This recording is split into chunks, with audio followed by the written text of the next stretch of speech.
So I think local food is very important. In the last 6 months, I think that's been really shown to people that they need to figure out where food is growing and where it's coming from. That the grocery store shelves aren't just stocked all the time. One person cannot farm by himself. You have to do it together, and both you have to stand 100% or true 100% behind it. So we really value community and supporting each other. And so we know that if we raise our community, we'll raise each other as well. And I think just working together as a team has just made everything so much better.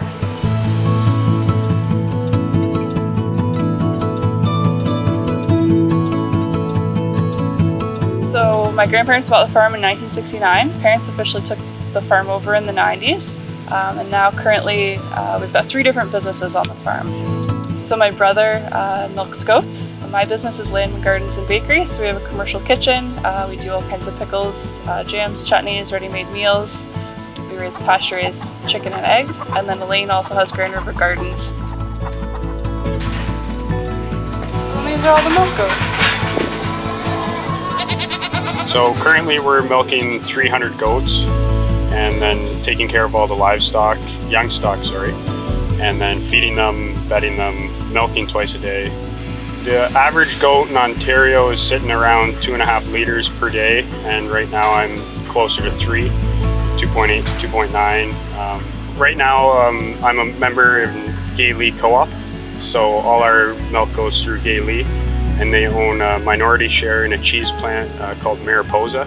So a lot of most of the milk goes there, to be processed into cheese and goes through Costco, USA, and all over the place.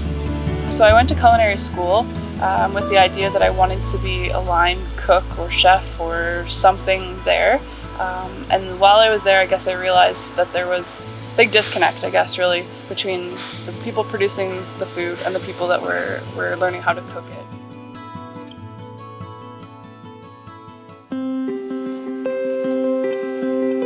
Amy and I started farming because of our interest in biodynamic agriculture.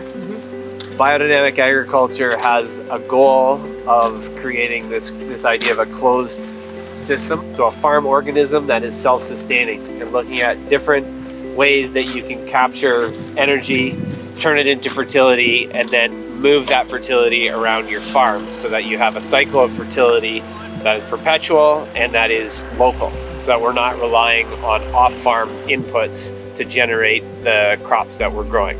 So it's really trying to internalize energy cycles is what the goal of this farm is. We can move energy from hay and pasture through an animal organism that then creates a manure that provides the basis of our composting process.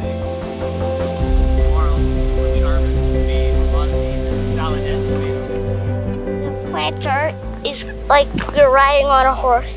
The tractor will pull it, and then it makes a trough, and the seed potatoes go in, and it covers it. This water is, we have little holes in these tape, and the tape drops water, and these tubes, these little valves, they turn them on, and then it starts dripping all the way to the end of the beds. And then we have another tube that stops it. Here we have our onions. Normally what we do is called the onion dance. You go and you break down the tops of the onions with your feet to just break the sap's ability to move from the bulb into the leaves. So you actually break the tops and step on them.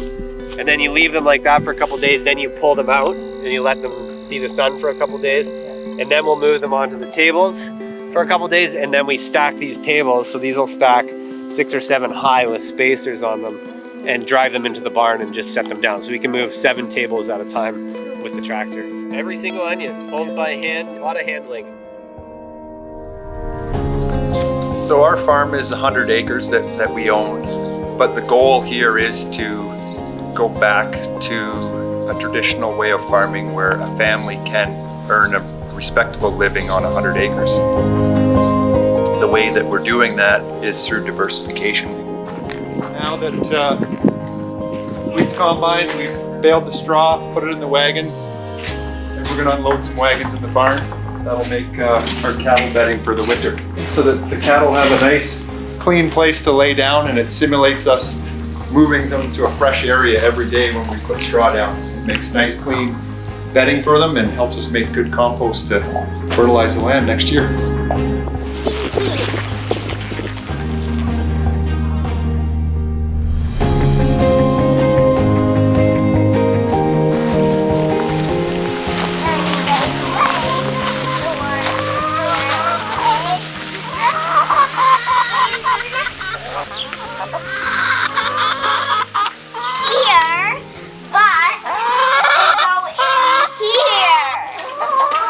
So a chicken lays the egg here, and then rolls down here, and then we collect the eggs by going,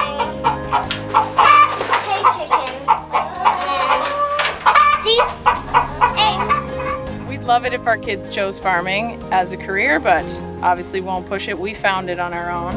It is a magical place to raise kids. They're connected to their food in a way that I definitely wasn't as a kid. I was born and raised on a farm, and I started up a business this summer, this spring. It's called Roy's Lambs and Chickens, and I sell like lamb meat, chicken meat, and soon some eggs. It's going really well right now.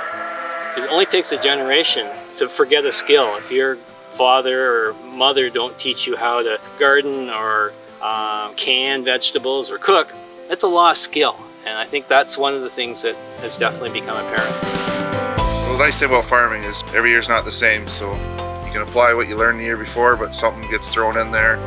You gotta learn something new and adapt to what you're doing every year. So you have a really good year, thank goodness, because you might have 2 crappy years in a row and it kind of evens out, right? So you have to love what you do. We grow usually around 55 acres of peas, but because of COVID this year we cut back to just over 25 acres. I usually have 11 guys come from Trinidad every year. We've had guys from Trinidad since 1968 when the program started. This year I have 6 because I planted half the crop. Now the seed companies gave us like 4 or 5 different varieties in the bag, so it's just being a nightmare to pick. And yeah, 2020, it's been a great year. So. It's not all rainbows and sunshine. This is a lot of work. Yes, it's a lovely lifestyle to raise your family in and to live and to work outside, but it is also a very demanding lifestyle where we don't do much other than this for a good chunk of the year. And that can be really hard sometimes. That you need to get in there and loosen the soil a little bit, and then they come right out. And it's nice to have some smaller carrots every once in a while, but these ones are just gorgeous. It's a mystery where passions come from. For 24 years I moved here and knew that this was a spot to start to garden. So over here is what we call our East Garden. It started off as a home garden that got bigger and bigger and bigger. And so I think the beautiful part about what we do is that people are buying products that maybe is only a day old, maybe 2 days old, and the taste that you get from that is so different. So lettuce is always our first thing that we harvest in the morning because it's best when the leaves are nice and cool still, when the field hasn't warmed up too much. And so we picked all our lettuce, and now what we're doing is trimming it and starting the preliminary washing process. All our lettuces and many of our greens are washed, sometimes 2 or 3 times, so the customers can have it ready-made, ready to eat. These are going to be head lettuces, red and green head lettuce. So we'll put a red head in, and then we'll put a green head in to kind of complement it. And the nice part about this, we do this every day, and so the food that people are getting is literally the day of or the next day. As far as we know, we're the largest rhubarb grower in Canada, and we grow 80 acres of it. And the reason we have 80 acres is we grow rhubarb indoors in the wintertime. Currently 3 buildings, but my son's talking about maybe 2 more. So We forced rhubarb in the sheds from February till early May, and COVID hit and everything just shut down. Restaurants were all closed, which for the winter rhubarb, that's probably 60% of the business. So we had a lot of rhubarb and no one to sell it to. So I said we could put a produce box together. We have access to fresh food. We have our own stuff we could put in it. Initially, we felt for people who were like on lockdown or in isolation, but we just became really stretched. There's only so many of us and so much time in the day. So then we started having people pick up here. It kind of spread in popularity because people knew they could come. It was safe. It was just our family working together. We make granola, we do preserves and juice, we make pesto every week. We bake pies, sometimes we make salads, soups. We store our preserves in here and we make them in season. So we just finished a ton of pickles. And we were supporting other farmers, so like tomatoes from Besley's and dairy from Sheldon Creek. Armstrong farm up the road, we buy their cattle and their pork. So we just try and connect with as many local businesses as we can and support each other. How are you today? Did you make everything all right? I mean, once COVID hit, we saw a huge increase in people wanting locally sourced food. So our online orders like skyrocketed, which was great for us. Just watch where you walk too.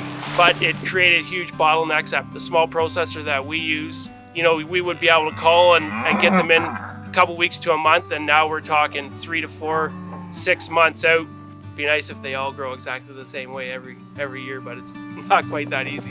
He loves his back. There is one small abattoir in Amaranth, but the majority of animals are definitely leaving the county to be processed. It's not only a big problem in Dufferin County, but it's a huge problem in the province of Ontario and Canada as a whole. My wife is the 6th generation on this farm property. We farm with her parents. We raise 40 beef cows and finish all our calves. Here in this part of Ontario, it's probably an average size herd, maybe a bit on the small side. You're probably needing 200 head to make a good living at it. But with 200 head means you need a significant land base to feed.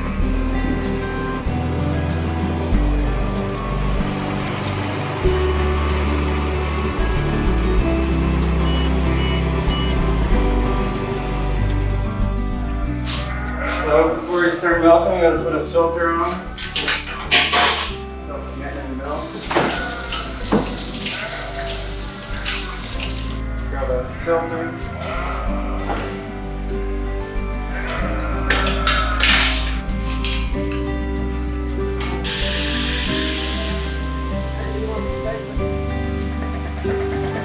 Stay here. Be nice.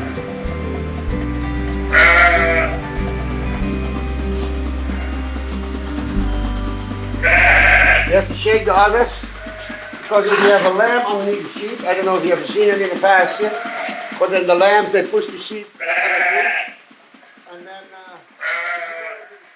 so the sheep, they get in the middle barn, there's the milk pilot, and the lambs, we move to the forest barn. That's the barn for the lambs from after weaning till market. And then there's a little barn in between. There's where we have our breeding rams in. So those are the rams, what we use for breeding. There are Rideau rams in. The ones with long wool, those are Lacone rams. And the ones with the tail there, and over here, those are 100% British milk sheep. Yeah, we have around 1,000 sheep. From those 1,000, we have about 400 now, I think. Milk sheep, dairy sheep. An average sheep, that gives about 2 liters per day over 240 days.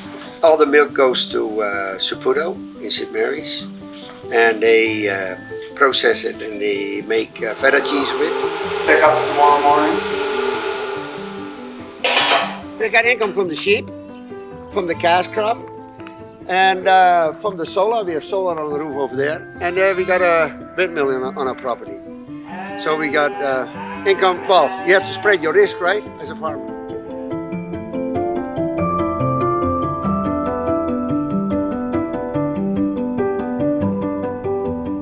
So when the cow enters the robot will identify the specific cow a set amount of feed for that cow's production.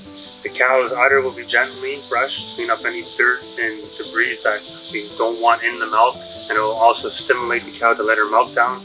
After the brushing is complete, it will attach 4 cups, and then the milking process starts.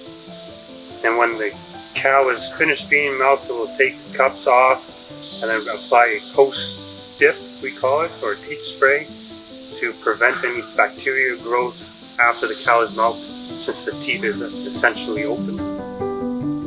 We came over from Holland in October of 1993 and we started the farm milking cows here on the 7th line of Emmerend. And we started with about 40 milking cows, and then over the years it has been grown to about 240 on the 2 farms. Dairy business in Canada is very safe. The product is very safe. Like everything is on quota, so we're very restricted how much we can produce. It's basically stays in Canada. Freestyle barn in here. All the cows have the choice to go in and out of the stalls, into these headlocks, into the robot. You know, there's very little human interaction actually in this facility. Yeah, it's automated, right? So the cows go to the robots. There'll be the odd cow every day, like might be later lactation. They don't go to the robots quite as often. That you'll have to get them there yourselves. But for the most part, cows will go 2, 3, 4 times a day to get milk by themselves, and then they can free choice feed and free choice water, free choice stalls. Yeah, and I'd want to be a cow in this barn.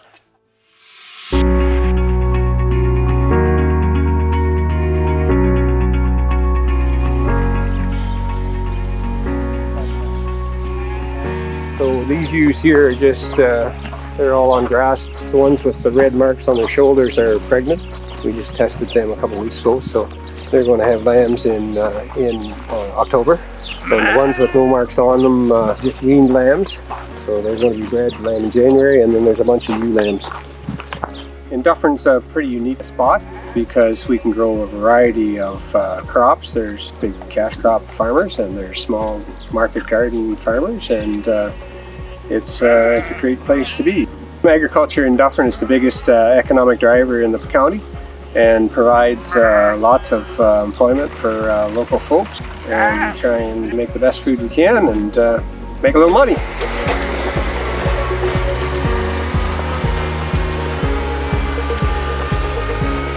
There's roughly 24,000 head of cattle in Dufferin County, and there's about 300 farms. There aren't many beef farmers that are making a living on beef cattle only. The majority of them are going to be like my wife and I, where we're working off farm to supplement the income. It's a bit of our history. We used to have a dairy operation. I'm the 5th generation on the farm here. So come on in here. So this is kind of the work area where we pack all the tomatoes after they're picked. Everything's weighed, sorted, graded, that type of thing. So whenever it's leaving the barn here, everything is A1. These plants are, definitely classified as hydroponic tomatoes. So they're growing in basically a compost perlite pot mixture, but the plant itself is being fed by water and fertilizer. So we're not certified organic, but we are pesticide free. So as Roberta picks there, she'll do a kind of a quality check. She wants to make sure the fruit is firm whenever she picks, and then any quality check. We have 2 bins, basically a compost bin and then a number 1 bin for selling. So anything that's not quite up to par, and we can notice on this tomato here, it just has a little black mark on the bottom. We'll either compost that this particular tomato, or we'll actually put it in a bin that we use for preserves. Outside we grow sweet corn as another main crop for us. Asparagus, that's a crop that we start out the year with. And then in the fall we get into a lot of different types of pumpkins and squash. And then we grow some smaller minor crops, zucchini, beets and stuff like that, just to give us some more variety. Yeah, so from tip to tip is 90 feet. That's kind of a mid-size sprayer. They can get up to 120 or 160 feet in width. But for our operation, we find that it works well for us. It has 700 gallons of product, and normally a majority of it is water to dilute it and then apply it to the field. Kind of like a clay, So it's softer for the potatoes. It grows potatoes really well. We don't grow enough potatoes in Ontario to feed ourselves, and that's kind of interesting nowadays. They have to come from Florida early, and they come from BEI and Quebec and Manitoba a wee bit the last few years. Potatoes Dufferin County has always been a potato. Originally it was because of the cool nights and one thing and another. Potatoes like about an inch of rain a week, and they like 10-degree nights and one thing and another. We've had trouble getting that the last 5 or 8 years, and I guess that's a changing climate. I don't know.